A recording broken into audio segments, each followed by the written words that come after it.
All right. That's twice this has happened now where the internet just bumped me right off. I apologize about that, guys. Hopefully most of you will find me in the second part of this. Football. Football's back, baby. Football is back. Man, we were having some great chats going on there, too. Especially like the one where somebody is like, Jim, what's going on? What's up, man? I just got booted off the internet. We had a great chat going, live stream, and then boom, got kicked off. Don't know. But we are back. It's part two. Hopefully everybody will find their way back here. Did you catch the game last night, Jim? It's a good game, man. It's great.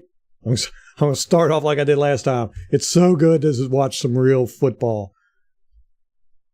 Let's see. What's that say? How Mike Evans... Yeah. It really surprised me that they didn't pull out stops for Mike Evans.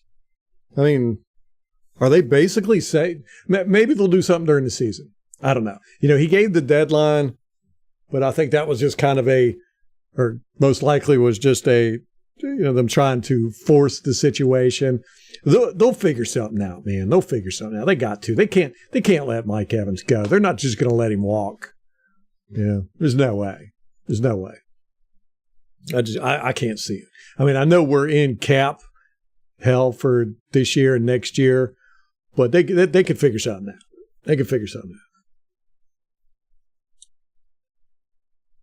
Yeah, it's a good game, Jim. I guess you know who won and everything. Oh, I didn't see the interview. I saw he did an interview today. Mike Evans did. Oh, I know. I'm going to cry too if they let him go. It's not right, man. It was like him and Levante David. I mean, it's like they are kind of the lifeblood of this team, I feel. The fan favorites for sure. Can't just let them walk. I think with Levante David, this will probably be his last year. I think he's going to retire.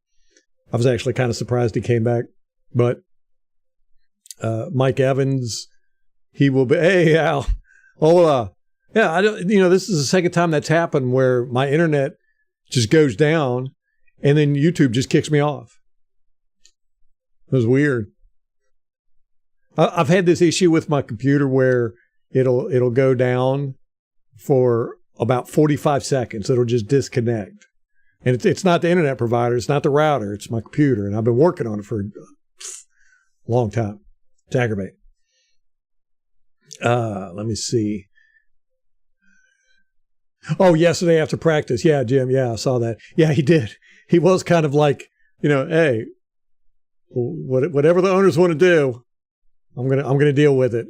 They may not like the way I deal with it, but which, I don't know, man. I don't understand why they just don't sign him, give him a check. I mean, if he retires in the next 2 years, that's fine. Give him just keep him here. Give him a 5-year contract, 3-year contract, 2 years, whatever. Make it so it's only good for the next 2 years, and then you can cut him or whatever. Just figure something out.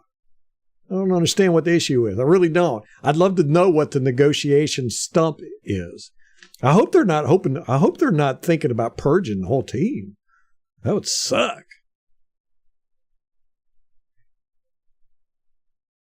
Mike Evans takes pay cut, wins Super Bowl. Yeah. Yep. Yeah, Steven. Just the weirdest thing. I've got this high-speed internet. I pay good money for it, too. And it's not the internet. It's my computer. And I can't figure out what it is. And it's driving me crazy. I actually have a checklist that's about 50 items long that I've been trying to figure out what is going on with my networking. But we'll get it fixed. Yeah, I saw that with David needs less than 100 tackles to beat Urlacher, right? Get up in the top 10.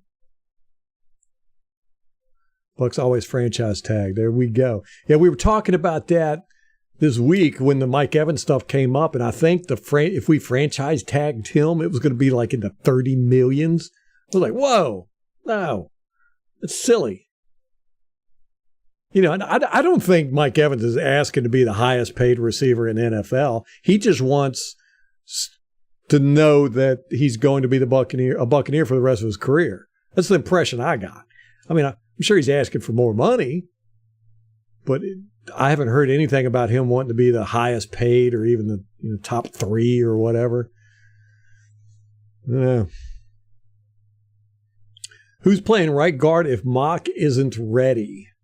Who'd they say? They said Stinney? I think they said Stinney. Leverett? It's going to be Leverett?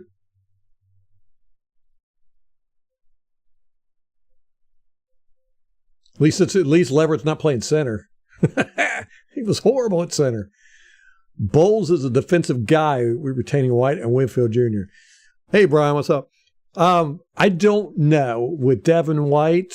Now, Winfield Jr. definitely, but Devin, I don't know. I really don't. I think he's going to play lights out this year, and he's going to want a very large contract, because he came in the league and he said he wanted to be a $100 million linebacker. He wants that 5-year, $100 million contract. We're not going to give him that. We're just not going to do it. I don't think so. So I think he's going to play lights out this year, hoping that somebody out there is going to give him a big contract, but I don't think it's going to be us. I don't think we can give people big contracts next year. And we got quite a few coming up. The right side looks like the weak link. Yeah, Gedeke and Mock. Well, Feeler, the left guard that we got from the Chargers, I'm not too impressed with him. He struggled in the few preseason snaps we saw. He kind of righted the ship in the preseason game against the Ravens. He got better towards the end of his series. But yeah, he had a couple of hard times. And watching him on game film or the All-22 when he was at the Chargers, I wasn't too impressed with him. So we'll see how that goes. And Cody Mock he doesn't look bad, but he doesn't look like the player I thought he was going to be. He's just not aggressive enough. And then Gedeke is Gedeke, of course. Let me see. Offense right side looks the weak link. Stinney is the other guard, and Stinney looked scary in preseason. Yeah. Yeah, we had some issues with our offensive guys. But again, they're all playing new positions, jostled around except Hainsey. And it seemed like that was a large part of their issues. The spacing and the timing and all that good stuff. So hopefully we won't have that issue going forward. But again, they're not protecting a pocket passer. So the offensive line, they just have to be kind of decent on the run. The running back, with that zone blocking, it's going to really be up to the running back a lot. It's not going to be so dependent on the offensive line. And with the, all these bootlegs and waggles and all that crap we're going to be doing, the offensive line is really going to just be window dressing. They're going to be faking, they're going to the right and stuff. So we'll see. I don't think our offensive line is going to be as vital as it has needed to be in the past few years. What do y'all feel Mike is worth? That's what Jim asks. Realistically, 12 or 15 million a year. Woo, that's what he's making now, right? Yeah, I would definitely. I don't have a problem with that at all. To be honest, I'd approach 20 million. It's Mike Evans. He's a baller. He's a playmaker. But I'm sentimental like that. I don't know if strategically it would make sense, and it's not my money, so I don't care. Now, if you have to ask me, if we had to cut people to keep Mike, well, I'd be fine with that too, but it depends on who we cut. Some guys I would not cut. He's White do better in coverage before I can put a price tag on him. Yes, definitely, Steve. He's so fast going in one direction. I mean, he can run fast forward, and he can run extremely fast backwards. Backpedaling, very fast. It's when he's got to cut, and cover these guys, who are going in more than one direction. These wide receivers, that's where he really has a hard time. His coverage skills are not at Levante David level. It's really his weakness. Mock needs a off-season in the weight room. Yeah. True. And he's gonna get the welcome to the NFL moments. I really thought he was going to play a lot more aggressive in the preseason, but he played kind of soft, I thought.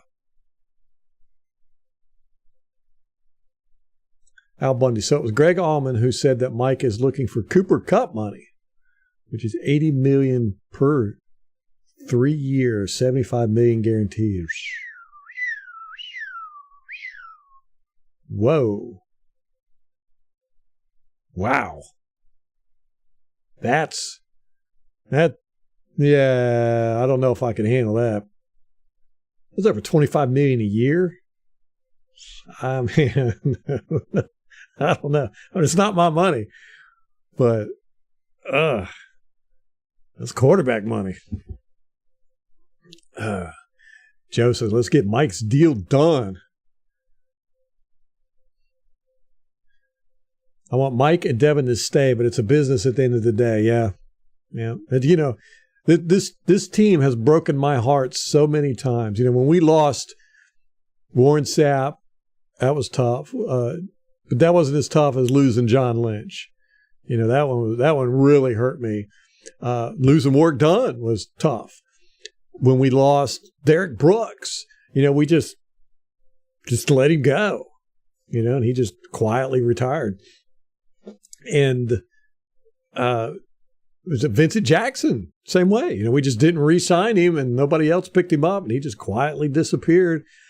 And then the Schiano years when we got rid of LeGarrette Blount, Michael Bennett, Aqib Talib. Yeah, I mean, when we got rid of LeGarrette Blount, I wouldn't say I cried, but it's the closest I've come to crying over football, I think, ever.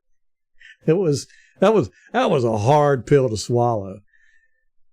I love LeGarrette Blount, man. So yeah, the Buccaneers have broken my heart many, many times.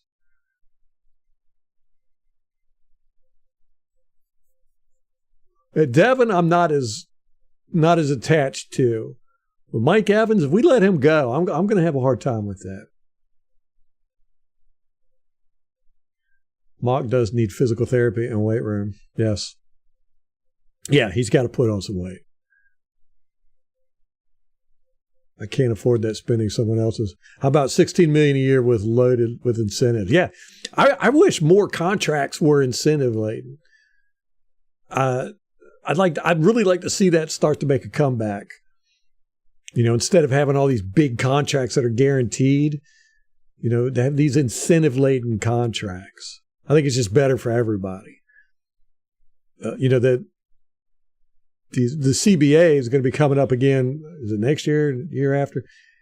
I think the players really got screwed the last time, especially the rookies. Man, they got shafted. But it's kind of been decent for the game. It didn't have the effect I thought it was going to have. You're definitely seeing rookies kind of take years off now, or their first contract. It seems like they'll usually take a couple years off. They'll get injured, or they'll just not perform well and everything. But the last couple of years, they'll start building it up. But I think that maybe with this new CBA, maybe the NFL can push to get the incentive-laden contracts back because they're more fun for everybody, I think. I mean, when you get a guy who's getting, $75 million guaranteed, what's he got to play for? I've seen so many of them will get, and you saw that used to when these guys would come out of the draft and they'd get these $100 million contracts and then they'd suck. They just wouldn't play. They're like, I don't care. I've got my money. Do I think that Todd Bowles fired at the end of the year or back again? 100% dependent on our record, I think. I think if he gets us 10 wins, he's back. If we have a losing season or 50-50 or maybe even 9 wins, I don't know. I don't know if they're giving him last year as a mulligan and this is really his first year, and they're going to say, okay, you're getting your team together, so we'll see how it works.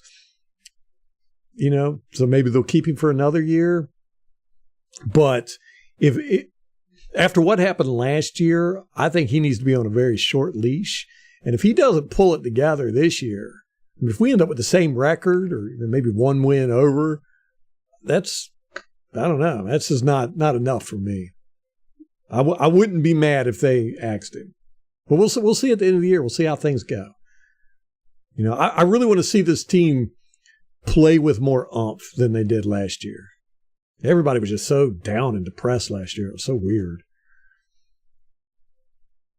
Seeing guys in different jerseys is hard. Yes, it is, man. I tell you what, seeing John Lynch at Denver, and it wasn't like he was there. Like when Sapp went to the Raiders, he was like, Sapp was definitely at the end of his career. But then John Lynch goes to the Denver, wins a Super Bowl. He's out there. He was getting Pro Bowl. He was killing it at Denver. I was like, man, we gave up this guy. He ended up playing there for another 5 years and just killed it. That was a tough one. Yeah, the same like Garrett Blount. He goes to New England, wins Super Bowl. Aqib Talib, he goes to Denver, Super Bowl. Patriots, Super Bowl. You're just like, we get rid of these players that I love, and then they go and have great careers, and it's hard to watch. It's hard to watch them in another uniform. Those 1-yard runs for Blount were tough. Yeah, but he had the great hurdles. The hurdling. Oh, yes, and Revis. Revis was so good. I did not like Revis until I started watching him on film. That was one smart dude. Smart. I mean, he did stuff I had never seen cornerbacks do, and I'm surprised I don't see it today. And cornerbacks just aren't the same anymore. We don't have any shutdown cornerbacks. Revis was actually really the last one, but Revis would bait quarterbacks into throwing interceptions. It was the craziest thing. He would hide behind guys. It's amazing stuff. I should do a video on some of the stuff I saw on film. But Revis was really good. Very, very, very smart football player. Aqib Talib was too.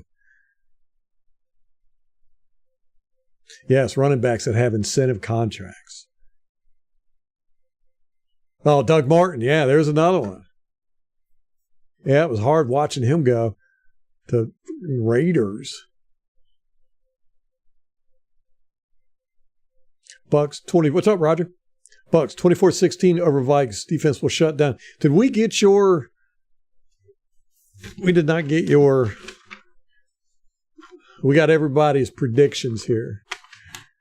So, Roger, I'm writing you down as 24-16 Bucks. We've only got a few people that picked the Vikings. I hope we're not seeing things through pewter-colored glasses here. I hope we don't get out there and look like crap. Team implodes.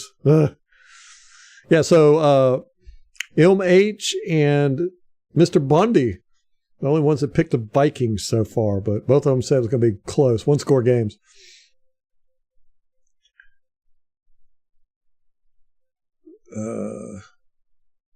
You think our defense is going to shut down Jefferson? Oh, yeah. I want to see Winfield clock Jefferson one good time. I like that Winfield, man. He's a good tackler. After the ring comes the money grab. Can't blame him.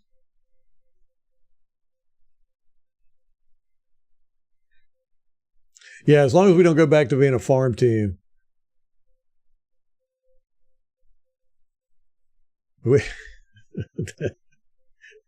That 2010, 2011 team was so loaded with talent. Go back and look at that roster. It was amazing. And the way it just imploded midway through the 2011 season. And the rest of that year was the worst football I've ever seen in my life. I mean, guys literally quit. Guys were standing on the field watching guys run past them. It was horrible. I don't know what happened on that plane. I'm going to find out one day. But it tore our team apart. And then after that, we just jettisoned all those good players. I mean, that was you start naming off those players on that roster, and you'll just be amazed. You'll be like, how did we not win a Super Bowl with all those players? Because a lot of those players went to teams and ended up winning Super Bowls and getting Pro Bowl nods and AP Player of the Years and stuff. I mean, Michael Bennett was one of them.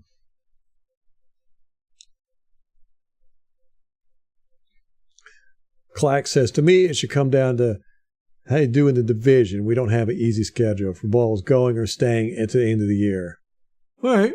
I'll take that. Yeah. Yeah. I mean, if he does great in the division, because that's really what matters, and yeah, I'll be fine with that too. I mean, if we get, let me see, 2, 4, 6. If we win 5 out of 6, that'd be good. Brian, hey, what's up, man? Shocked the world with 24-10. I'm writing you down with that.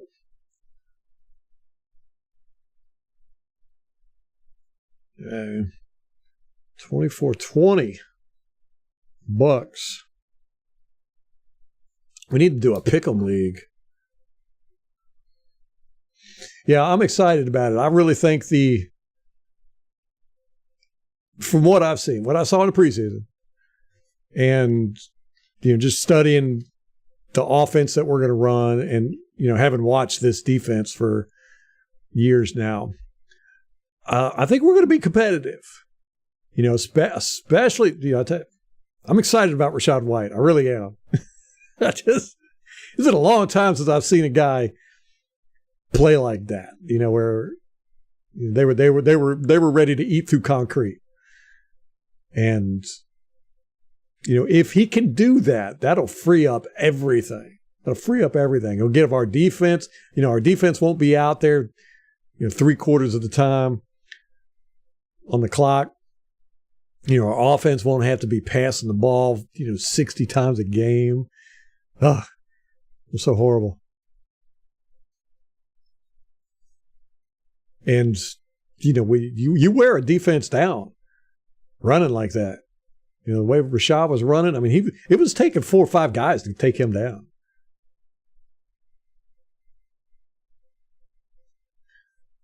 Al says, I think we could shut down JJ after we got pummeled from single-man coverage on Tyreek Hill game 1 of 2020. We better learn not to single cover superstars anymore. Yeah. We will shut down JJ with double and rolling coverages.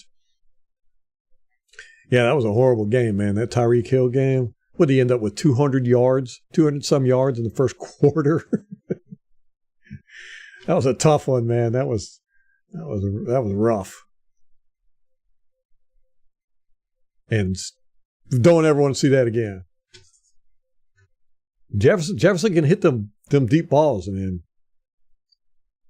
He's a less gangly Randy Moss, maybe.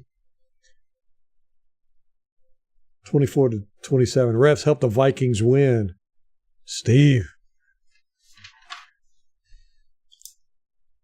Writing that down for you. Stephen P says 24/7 Vikings. All right, so now we got 3 Vikings predictions. Trey Palmer looks a few years in, and he will draw a third corner. I really like him, and I think he's going to be a playmaker this year who is going to surprise a lot of people. I think he's going to shock people, and it's going to be very hard for teams to cover our receivers, because if Palmer does what I think he can do, what I think he's going to do, then it's going to be almost impossible for teams to have the secondary to lock down our receivers. There'll be very, very few teams are going to be able to do it. And, of course, that's going to be up to Baker Mayfield if he makes good decisions, too. Sean Tucker better show up to help with the load. Yeah. I like that Sean Tucker, too. Molly really liked it. And she's pretty good at evaluating guys after watching them. But like I said, I give her all the credit for Shaq Barrett. She watched Shaq Barrett and she said, yeah, he's going to be awesome. And I thought Shaq Barrett was just going to be, a little bit better than average. No, she was right. He was awesome. We're re-signing Smith and Davis money.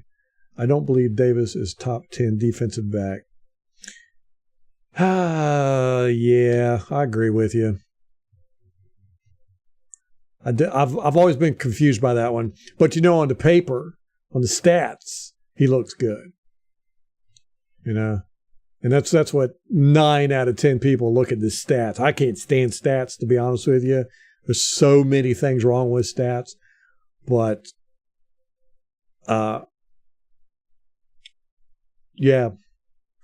Our cornerbacks, Jamel Dean, I thought he had a lot of potential, but he's never really came into it.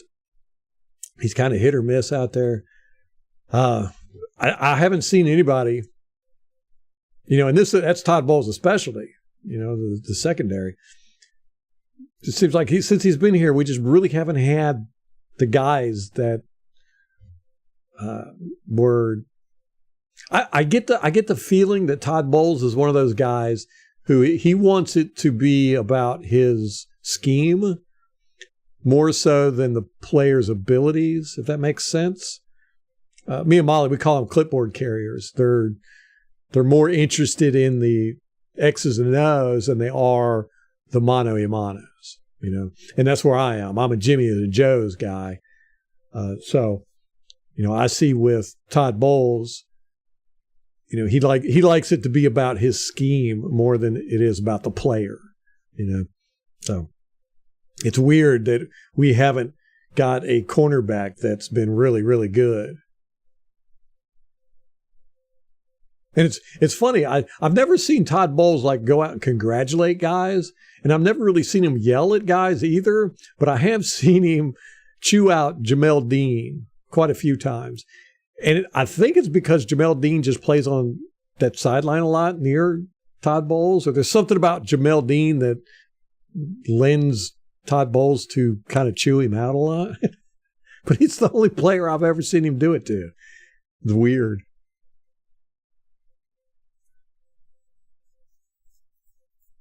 We shut down Tyreek Hill in the second half of the Super Bowl after that lesson. Yeah, we could shut down JJ. Yeah, we did shut down. We really, really showed them a lot of different stuff in that Super Bowl. I thought that was a very well coached, very well played Super Bowl.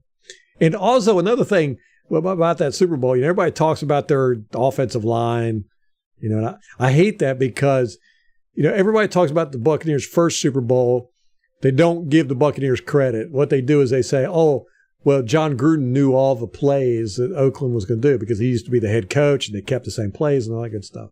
There might be some truth to that. But still, our defense was, in my opinion, the best defense that's ever played football.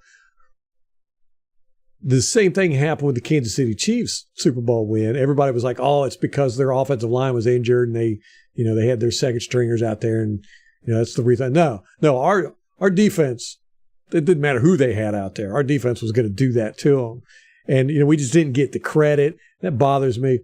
But one thing that nobody really talked about was Andy Reid did not call a very good game, and that was because his son had that accident right before the Super Bowl and killed those people in the car accident where he was drinking, And Andy Reid's had a lot of issues with his kids, and his son was a coach on the Chiefs. So, it was a dark cloud over the Super Bowl for Andy Reid, and I think it kind of infected the Chiefs because they didn't play with the gusto they normally played with, and I think a lot of that has to do with how physical the Buccaneers were. I mean, we just from play one we were out there punching them in the face, and we didn't let up the whole time.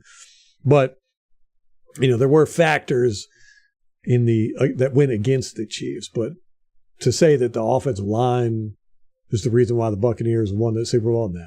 I don't care who they would have put out there. We were going to chew them up. I want to see Palmer and Tompkins run some reverses. Yeah, Tompkins seems pretty good with those reverses. We got some news. Mike Williams still alive. Dang, that's great. Did they just post that on Twitter? Let me see.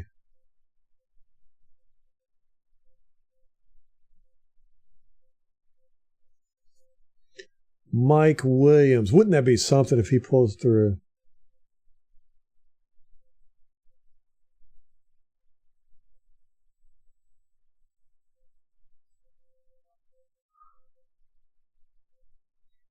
Will I be live streaming the game this weekend? Probably not. It's something we've been talking about doing. And like I explained to everybody, I can't sit down when I'm watching the game. I have a hard time sitting down a lot anyhow. But I pace a lot, I drink a lot, and I throw and cuss a lot during the game, even when it's a good game, because that's fun to me. I really get into the entertainment aspect of it. I don't know how that would go with streaming, the logistics of it. So we're debating it, but most likely I will not do it this week, but we'll see. One thing they don't talk about was Brady was on fire in first half. It put the Chiefs into just passing on the offense, which is easier to defend than if they were mixing run with passes. Yeah. He did not. He was only critical. I thought they said he opened his eyes. Yeah, he opened his eyes, according to his ex-wife or ex-girlfriend, his baby mama. And he was crying. He opened his eyes. He was crying when he saw him, according to her. That sounds like you watching the game, Steven. Yeah. That's how like when I go out to the bars and stuff, I'm just like all over the place, And Molly, my wife and podcast host, she sits, and I'm like constantly, all over the place. It drives her a little bit crazy, but it drives me crazy how she just sits there. So we balance each other out. Oh, so we got. Sounds like a lot of us are this way. Yeah, I meant to show you my bad call brick. Hold on a second.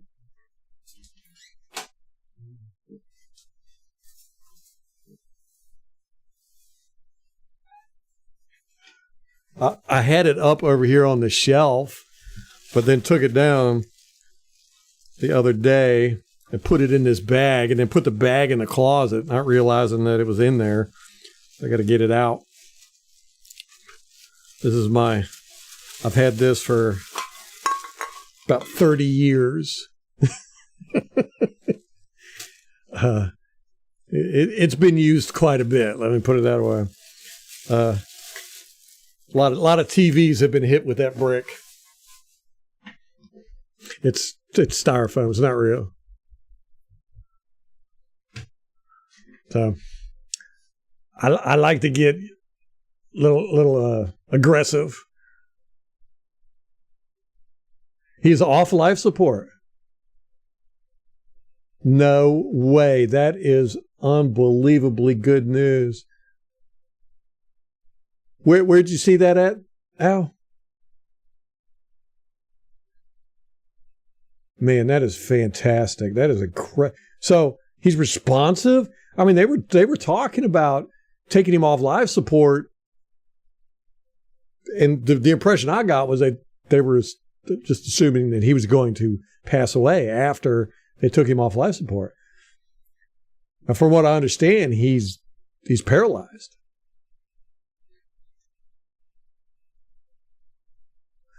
Yeah, Joe. Yeah, a lot of us were saying that. We do the same thing. We try to wear the same thing when we win. If I'm wearing something and we win, I'm wearing it next weekend for the next game. And if we lose, it's because I didn't wear it hard enough.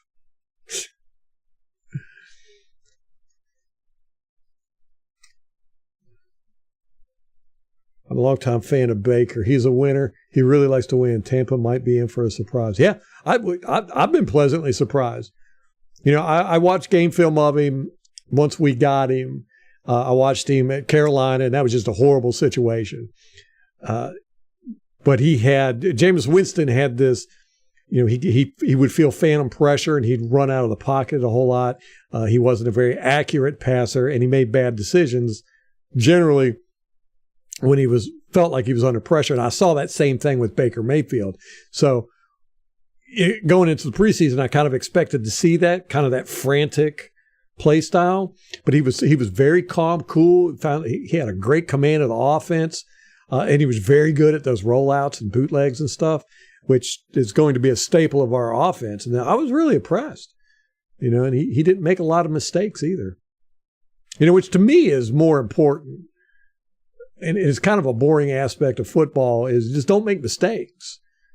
You know, you like to see the playmakers and stuff like that, but when you go and you start looking on film, you see most of the like big runs and big catches and stuff like that happen because the defense makes a mistake. Somebody on defense falls down or runs the wrong coverage or something, and you know, making mistakes costs team a lot. So guys that don't make mistakes are actually probably more valuable than guys that make mistakes but then make big plays too. I mean, give me a guy that's consistently good over a guy that makes big plays and then big mistakes all day long. It's like that Zion McCollum we've got. He's one of those guys that he makes big plays, but then he turns around and he makes boneheaded mistakes. Yeah. So I'm excited to see Baker Mayfield.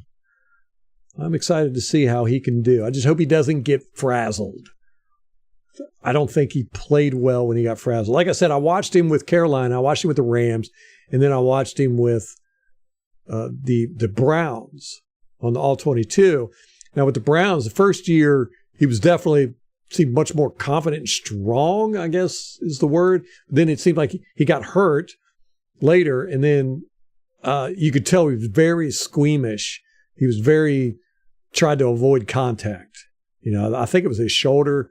It was his left shoulder and maybe a knee too, but he seemed very squeamish, and he was getting the ball out fast and not making good decisions and stuff. So hopefully he's learned, calmed down a little bit. We'll see though. We'll see. I'm excited about it. Someone gave you an inflatable referee punching bag. That's awesome. I want one. Oh, is it one that's got the sand base? So it's like a weeble wobble. It doesn't fall down. You can punch it and it comes right back up. That'd be awesome. If you Google click tools, modify your search to the last 24 hours. Okay, let me see. I got anytime. Wide receivers, impressive work. It's funny, the AI, I've got Bing AI here, and it just popped up and he said he passed away. Our robot overlords are dumb. Past 24 hours. Here we go. Pro Football Reference. Okay, I'm going to hit news. Anytime. No. Past 24 hours.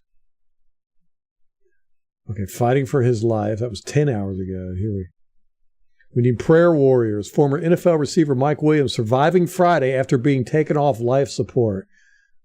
Awesome. Awesome.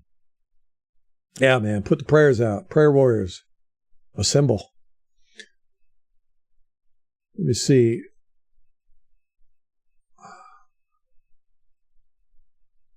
I'm going to put this over here so we can read it together. Or not. Dang it. It's always something. Always something.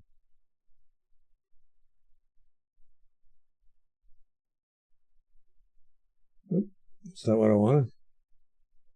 Here we go. No, that's not what I wanted either. Man.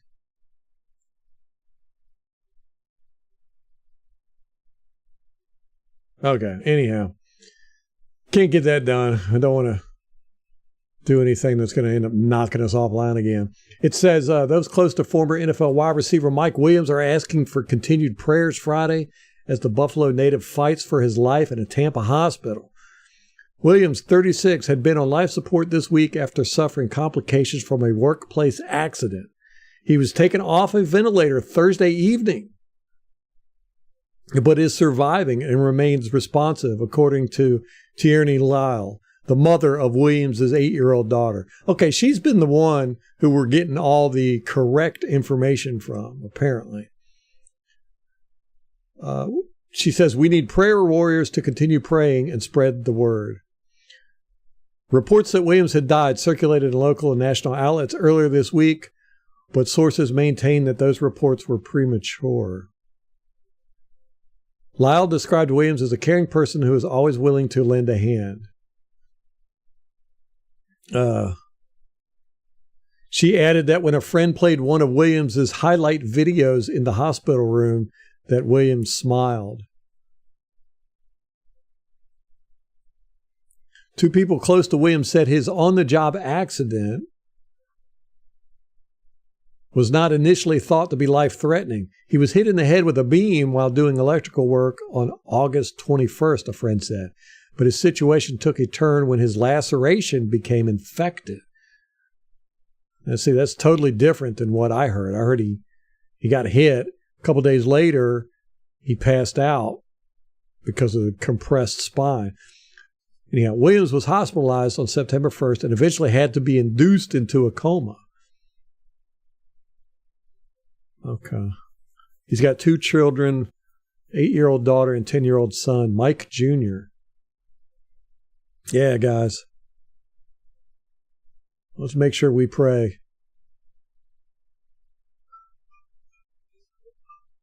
We want everything to work out, man. That's great news. That's great news.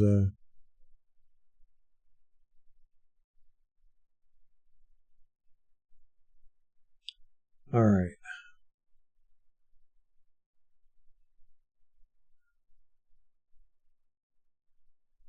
Okay, back to the chat. Baker has one thing over Brady. He could run to extend plays. Yes. Yeah. That's true. Brady was he scared me anytime he ran because he was so bad at it. He was so slow, and I was just waiting for somebody to clock him. But Brady was tough.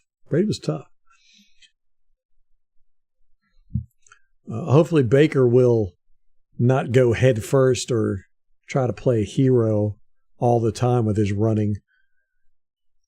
Leak says, I'm a deputy. He got into some petty trouble last year. Nobody realized him, but the bread and name gave it away. I said from the Bucs. He whispered, keep it on the low to me. Wish him the best. You talking about Williams? Oh, okay, yeah. Yeah, he had a lot of trouble off the field, even when he was with the Buccaneers. That's the reason why we ended up trading him to Buffalo. He kept having these big parties and stuff at his house, and I mean, he was having parties the night before games. These big parties where he was flying people in from all over the place, and they were staying up late, and the cops were being called to his home quite frequently, and the organization just didn't take kindly to that. Oh, and then he had the incidents where him and his brother got into a fight, and his brother stabbed him. And his brother had a warrant out for his arrest, all this good stuff. It was crazy. So he got into some petty trouble. And he wanted to be a rap star, too. He kind of shifted his focus from football to music there at the end. Did all the draft picks make the team? No, I think one of them didn't. I think one did not. Not exactly sure.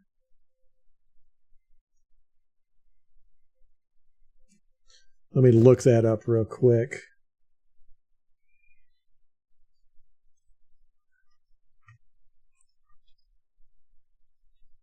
But we kept a lot of guys and a lot of undrafted rookies. We've got 6 of them on our team, which I don't know if I ever heard that many make a team. 6? 6 guys that you just walk off the street?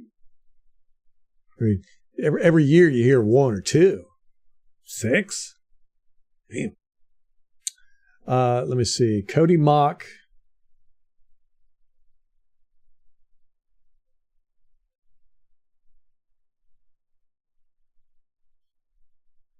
Khalija Kansi, he made it. Cody Mock, he made it. Yaya Diaby, he made it. Servassier, Dennis, he made it. Payne Durham, he made it. All those guys have made the 53-man roster. Josh Hayes, he made it too. And Trey Palmer, yeah, so I guess all of them did. Dang. I thought one. Oh, Jose Ramirez. He didn't make it. Did we put him on the practice squad? Ramirez. Yes. Jose Ramirez is on the practice squad. Okay, so all of them but one made the team, and the other one's on the practice squad. Yeah, I should probably read the chat because the chat's answering it.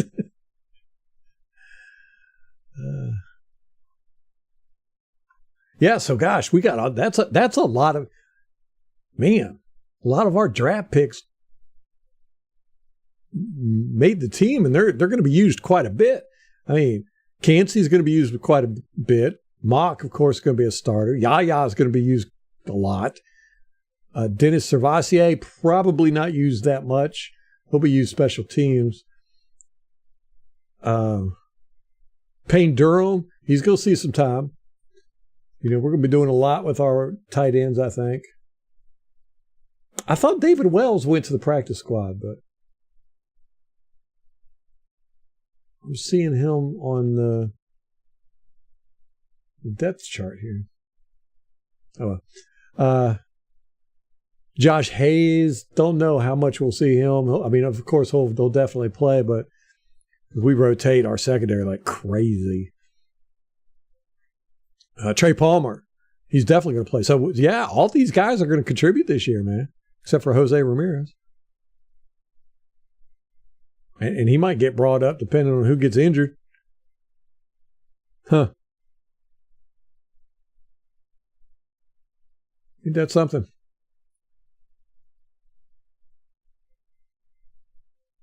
We are building a young team, guys, because we ain't got no money.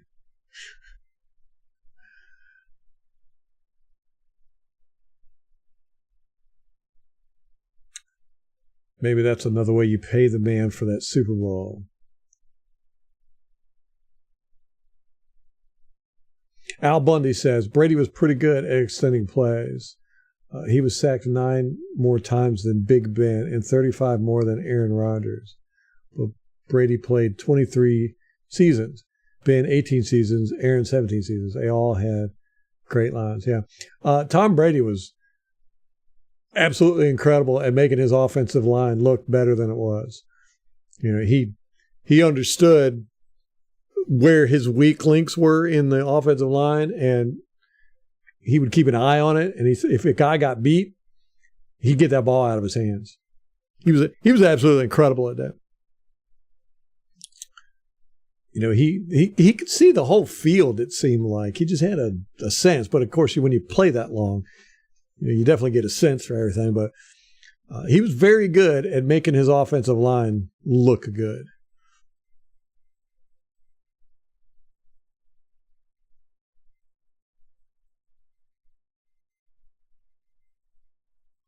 Joe would rather have exciting rookies than washed veterans. That's a good question there. We got to remember, this is entertainment. Football is. I have to remind myself all the time that football is entertainment. It's not the end of the world. It's entertainment. And you want to watch good games. You want to watch fun games. You want to watch exciting games. It's entertainment. And the young guys generally do bring that. Like I said this the day we got Tom Brady. He's boring to watch. It's like talking to an accountant about math. They're going to be all excited about spreadsheets and derivatives and all that crap. Normal person ain't going to give a crap. Tom Brady was like that. You watch football, Tom Brady is not the most exciting, dynamic player you're ever going to see. He was a snooze fest, but if you got into the nuts and bolts of football and like to watch all 22 and really get into the fine details of techniques and all that good stuff and reading the field, he was a master. He was great to watch. But, yeah, on game day, he was boring. Tom Brady was boring. You watch Patrick Mahomes, that's exciting. You watch Tom Brady, it's boring. So these old guys, they know how to win, but they usually don't do it exciting. Yes, Brady was famous for stepping up and extending plays in that manner. Yeah, he worked that pocket like a magician.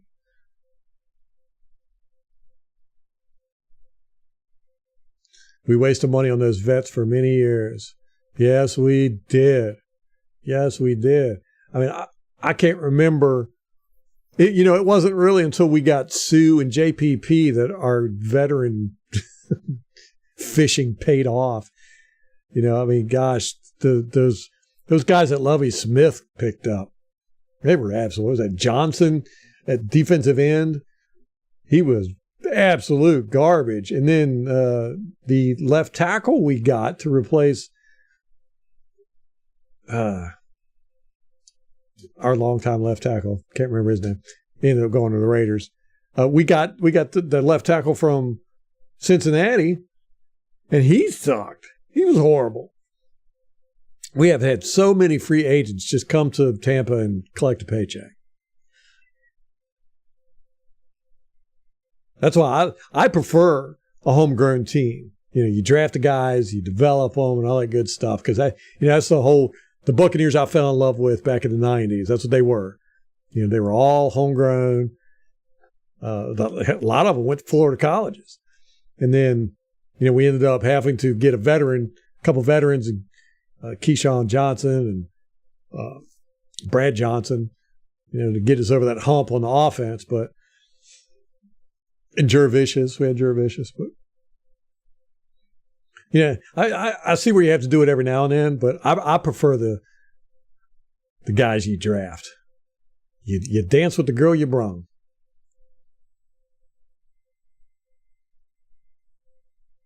MK talking from the Rays game. MK.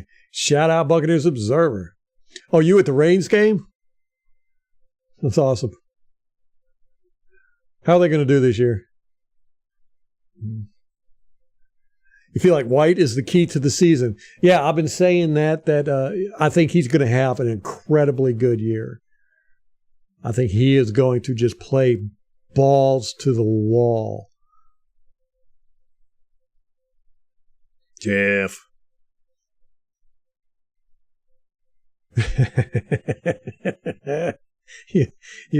Jeff loves seeing the Donovan Smith give up them sacks last night. Yeah, Donald Penn. That's who I was thinking. Yeah, we were talking about that in the first live stream before I got kicked off. That Donovan Smith looked just like Donovan Smith that we've seen all these years. He was getting beat, turning around, watching the quarterback run for his life, penalties and crucial moments. It was just like, gosh, it'd be so nice to not have to worry about all that crap anymore.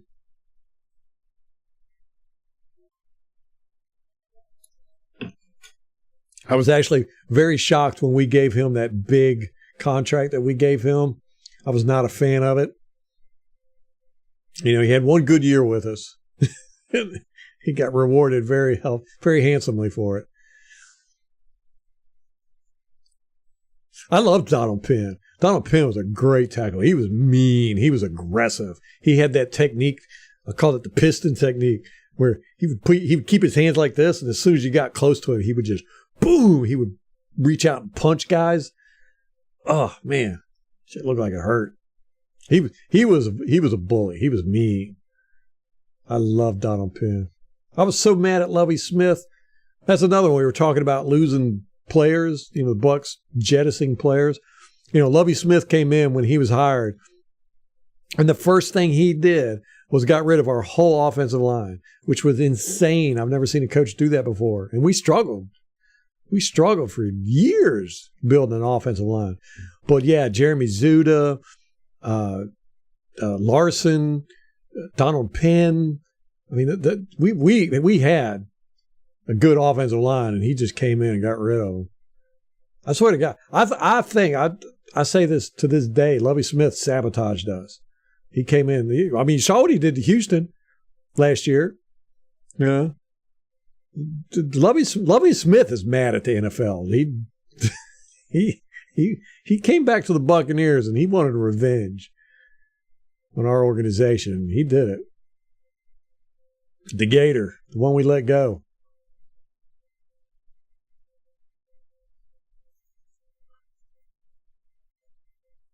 So the Athletic and ESPN are reporting the Bucs are not extending Mike.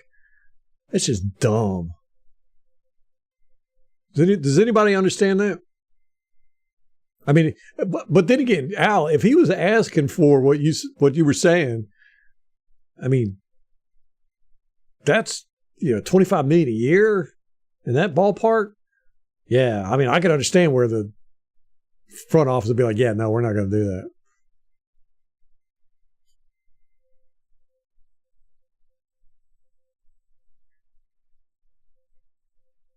Yeah, Penn was better than Donovan Smith.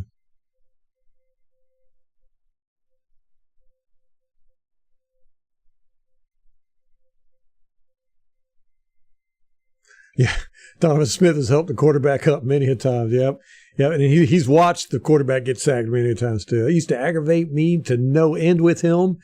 He would turn around, he'd get beat, and he'd turn around and sit there and watch Jameis Winston get sacked. Or Jameis Winston run around. But he would watch. He would turn around. He wouldn't even try to block people. I've seen other defenders would run by Donovan Smith going after the quarterback because he's already gotten beat, so he turns around and watches. And guys just run past him. Oh, it used to drive me crazy. I really disliked Donovan Smith for a long time. I didn't want to say it, though, because I don't like to talk bad about players on the team.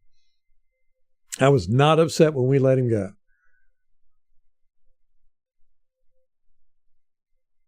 Two former Gators.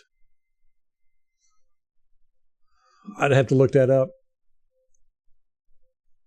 I'm not much of a college guy. So who was it that played with the Gators? Who did Sapp play with?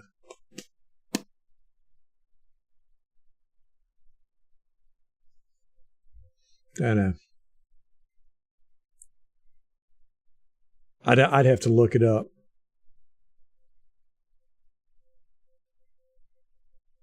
Sapp was with Miami. Okay. So who was with the Gators?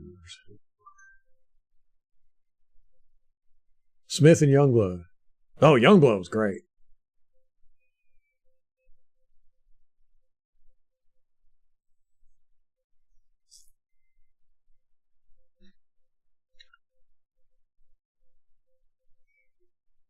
Donovan Smith with the most penalties last year. Ooh, Pro Football Focus coming down hard on Donovan Smith, huh? Donovan Smith was the most holding penalties last year, second most penalties in 13 games. Top penalized Landon Dickerson. Yeah, Donovan Smith just didn't give crap last year. So there were some serious issues with him. I don't know what it was, but I mean, we know he was hurting with his elbow, but he had an attitude like he just did not want to be out there. Give Mike years versus money with incentives.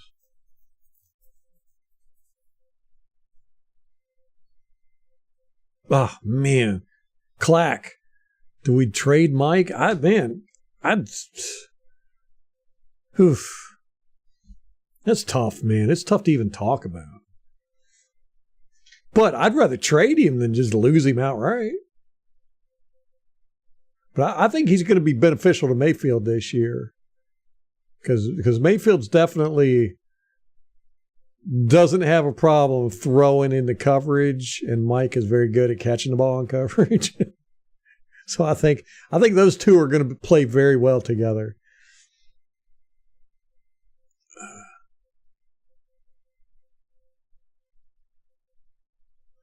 Mike won't sign incentive contract. He wants guarantee. $75 million guarantee is cup money. Mike wants cup money. Yeah, I don't see that.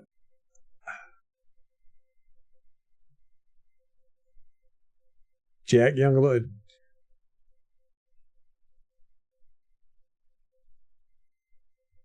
Jeff says, let someone else pay Mike to get hurt by midseason. Dang.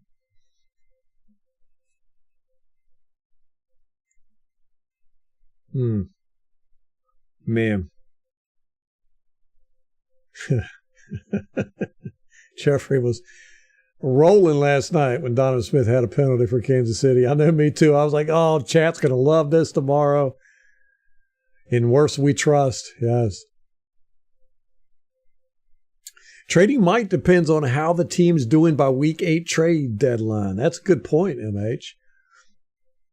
That is a good point. That might be the route we go, too. And how we're doing. Or how he's doing. That'd be so disappointing, though.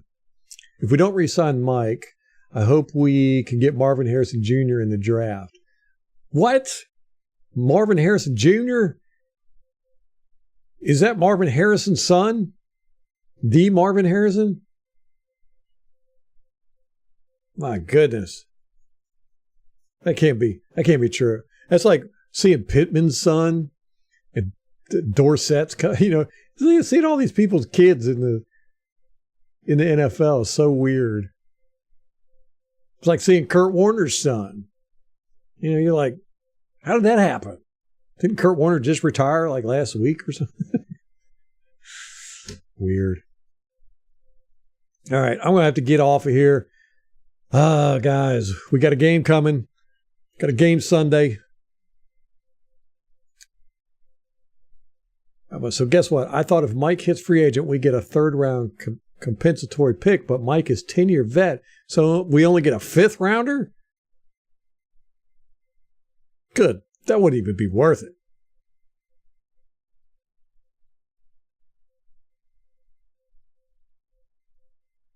Number 1 receiver in college, balled out for Ohio State last year. Now, is that Marvin Harrison's son? Marvin Harrison from the Colts?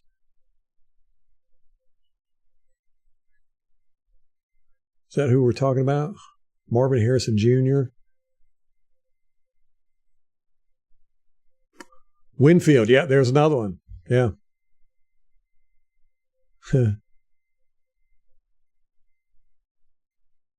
Oh, man, Joe. Joe's seeing Mike in a Chargers uniform. Well, wherever he goes, I hope it's far away in the AFC.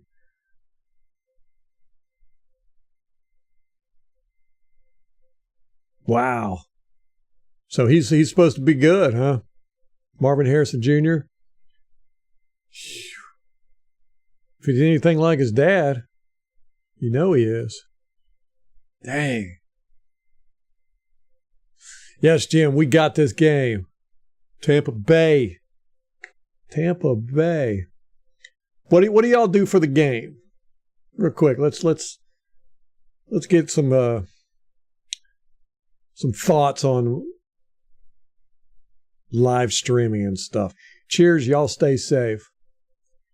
Yes, Jim. Everybody, stay safe, and don't forget your prayers, man.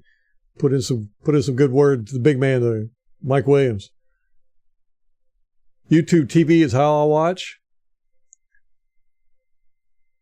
As of right now, the top pick is Caleb Williams, Drac May, and then Marvin Harrison Jr. Hopefully, we won't be up there. Not because of our record. Hopefully. Yeah, I'm interested to see how that YouTube TV stuff works, Nate. Did you watch the game last night, or what? On the, or you watching the replay? I can't remember. Get the cousin off his spot, yes. Super Bowl champs, baby, Brian. We'll be picking 32. Watch party with the Bucks drinking club. There you go. Beast, no. Say your final goodbyes to Mike. No, it's not happening. It's not happening. Beast. Don't even put that out in the universe. We've been sitting here talking about for 20 minutes, I think.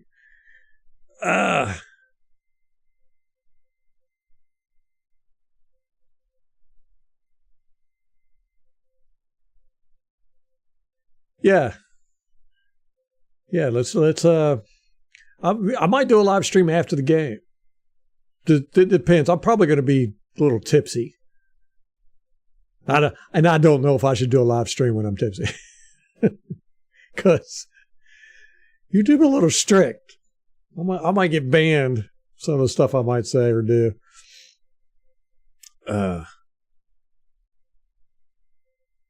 We'll figure something out, though. We'll figure something out.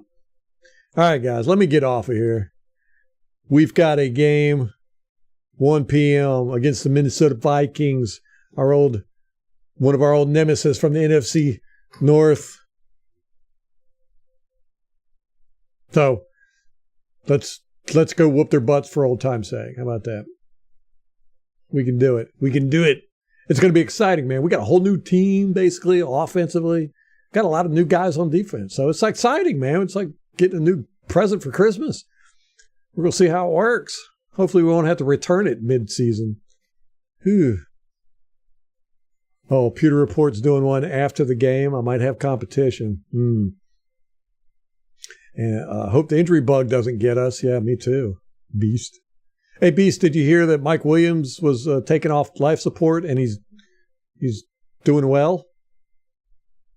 We just found that out while we were doing the live stream. All right, Al, Mr. Bundy, take care of yourself, brother. We will see you Sunday or Monday at the latest.